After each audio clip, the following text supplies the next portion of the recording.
Bonsoir, salut à toutes et à toutes, j'espère que vous allez très très bien. J'ai dit à toutes et à toutes, il n'y a que des meufs qui nous regardent ce soir, voilà ça va être la règle. Non, bien évidemment, salut à toutes et à tous pour cette soirée un petit peu spéciale sur Final Fantasy VII Remake. Alors déjà on va mettre deux choses complètement au clair. Oui, c'est une émission sponsorisée par Square Enix, comme ça vous êtes au courant. Et non, on ne vous spoilera pas la fin. Alors oui, forcément, on va parler du jeu, ça fait maintenant plus d'un mois qu'il est sorti, mais on ne parlera pas en tout cas vraiment de la partie finale. Pour le moment, moi ce que j'aimerais, c'est faire un petit peu le tour de ce plateau pour poser les bases. Je commençais par Hugo, qui est pour le coup le plus jeune. Non. J'ai découvert FF7 un petit peu tardivement, bon bien que j'avais une PlayStation à l'époque, mais c'est vrai que quand j'étais un petit peu plus jeune, ce genre de jeu JRPG stratégie m'intéressait pas forcément. Et du coup, j'ai découvert FF7 avec le remake qui est sorti il y a pas très très longtemps. Moi, ce qui m'avait quand même bien plu, c'est le remaniement du gameplay. On a toujours le temps de réfléchir et ça rend toujours très stylé, tu vois, dès qu'on utilise ses charges, sa barre ATB, tout ça. Sinon, ouais, moi, j'étais plutôt charmé surtout par la narration. Ça m'a donné presque envie, tu vois, de refaire l'ancien même après. L'avantage des Final Fantasy, c'est que chaque épisode se suffit à lui-même, et même s'il y a un univers entre guillemets un peu commun, des références,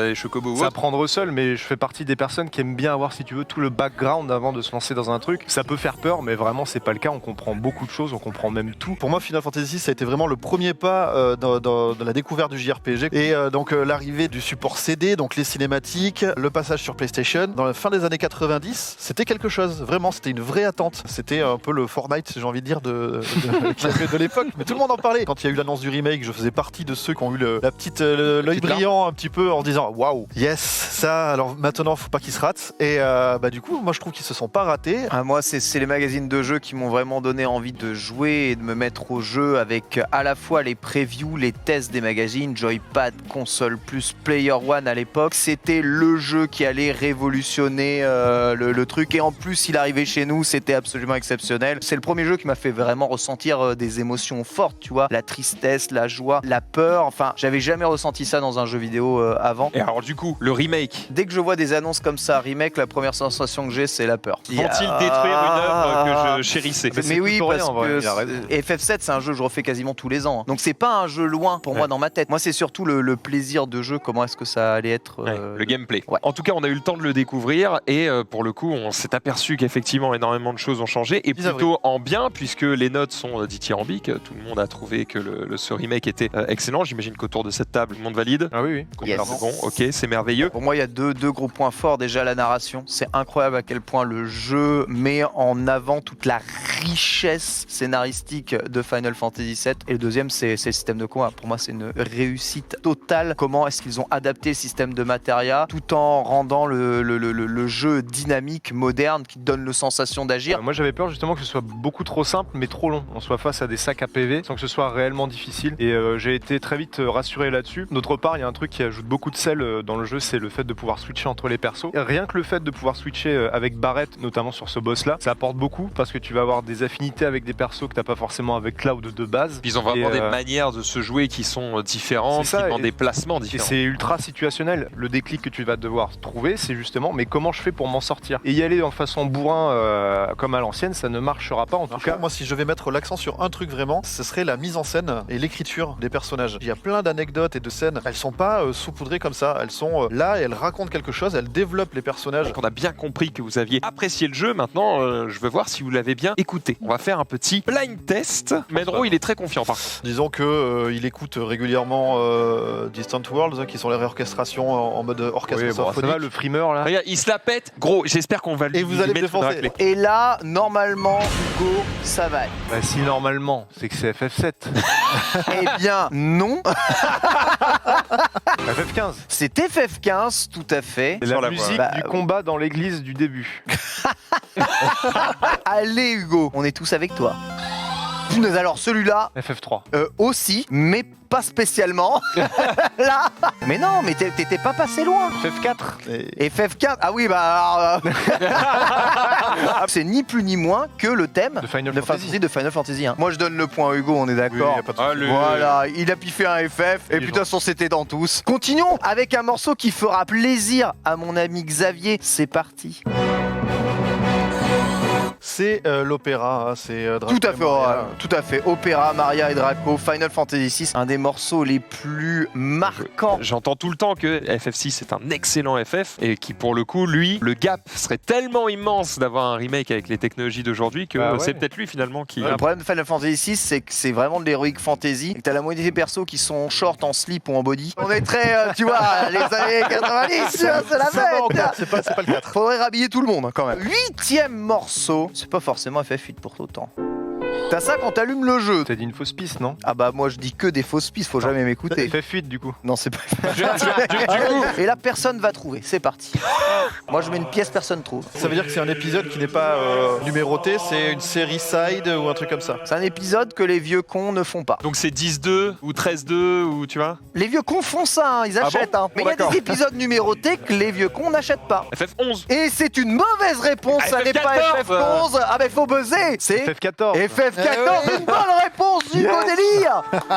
Puisqu'on parle de musique, je pense que c'est le meilleur moment pour Allez. accueillir un vieux monsieur que vous connaissez bien. Mister MV est avec nous. Comment ça va MV? Ce qui vient de se passer est honteux. C'est vrai, on était nuls à pied. Je suis désolé MV. Hein. T'aurais eu tous les points? Ah, j'ai T'aurais vu, eu belle tout, toi? Belle sélection. Oui, d'autant plus facile à dire vu que j'étais pas là. Ah oui, il me semble que tu es à fond en ce moment sur le fait notamment de speedrun ce Final Fantasy. On va en parler tout à l'heure. J'ai eu la chance de l'avoir 8 jours avant l'embargo. Du coup, je me suis retrouvé dans une situation qui m'était pas arrivée depuis 5 ans en mode j'ai le jeu mais je peux pas le streamer. Et du coup, j'ai fait le jeu sans streamer et ma foi, c'était une expérience extraordinaire. Ah, c'est t'as bien. vu, Hein. on redécouvre Que le j'aimerais plaisir de renouveler jouer. plus Hein. souvent. C'est mieux. À l'époque, quand tu as joué à Final Fantasy VII original, pour toi, c'était quoi? C'était le meilleur jeu de tous les temps ou c'était juste un jeu parmi d'autres? Moi, c'était l'Eldorado. Moi, je sortais de Final Fantasy 4 qui m'a vraiment mis dans le jus. Final Fantasy 6 qui est un de mes jeux favoris que j'ai speedrunné aussi plus de 1500 heures, je crois. Et alors, pour le coup, ce Final Fantasy VII Remake, en quoi ce FF7 Remake t'a marqué? Bah la production déjà, mais oui. on a un peu retrouvé. Enfin pour moi, je retrouvais un petit peu la philosophie de Square Enix à l'époque, c'est-à-dire c'est un jeu qui techniquement fout une claque vraiment, surtout dans le genre dans lequel il est présenté, c'est-à-dire bon, c'est plus vraiment un JRPG, c'est un action JRPG, mais visuellement pour le genre c'est super beau, la production est malade, même voilà. La bande son elle fait 8 CD, chaque thème de boss est découpé en 3 ambiances et 3 transitions. Tu speedrun notamment ce FF7 Remake. Comment on speedrun un jeu qui a autant de cutscenes, autant de scènes de dialogue?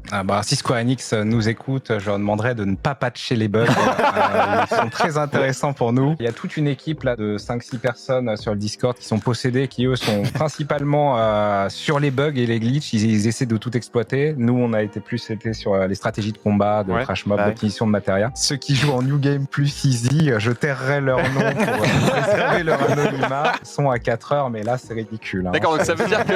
Je déconseille de faire ce genre de... Alors du coup, y a-t-il des combos de matéria absolument pétés dans le jeu? Peux-tu donner des tips à ceux qui nous regardent et qui peut-être ne les ont pas encore trouvés? Il y a des gens qui s'étaient plaints qu'il n'y avait pas encore toutes les mécaniques et toutes les matériaux. Il faut bien comprendre qu'on est juste à Midgar. Donc il y a évidemment des choses pétées, mais qui restent encore dans l'ordre des raisonnables. Mais une fois qu'on monte ces matériaux, il y a des choses très fortes. Dans les choses les plus fortes, il y a air d'effet évidemment qui permet de faire des sorts en air d'effet, matériel bleu qui permet de balancer donc soit un sort élémentaire sur tout le monde, sur des groupes de 3, mais ensuite avec les rebonds on peut faire des doubles coups, etc. Élémental bien sûr, élémentaire qui permet d'attaquer avec un élément associé à l'arme pour ajouter 15-20% de dégâts supplémentaires, mais si on le met en défensif, ça permet d'absorber même les dégâts élémentaires. Donc si on affronte un ennemi qui fait que de la foudre, on met élémentaire foudre en défense et on se fait soigner gratuitement tout le long du combat. Et surtout les matériaux violettes aussi, c'est un peu nouveau tout ça, qui peuvent vous permettre de tout le temps recycler vos barres et de jouer beaucoup plus que si vous jouiez normalement en fait. Et en plus, les armes aussi permettent de faire des choses différentes, puisqu'en gros, certaines armes vont avoir des emplacements de matériel qui sont tous séparés. Bah moi je voulais jouer avec l'épée de Cloud tout le jeu.